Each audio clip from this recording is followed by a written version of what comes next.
Okay, well, I came into the office at 13 years old. My parents brought me to Dr. Andy's, and I was fortunate that I didn't have too many problems. My worst symptom was headaches. I had a lot of headaches, and since coming to Dr. Andy's, my headaches have improved greatly. Very little back pain and discomforts.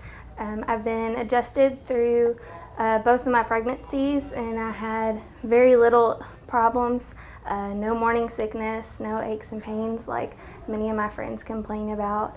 The pregnancies were very smooth, and as far as the girls, they've been adjusted from day one, and they've been very healthy.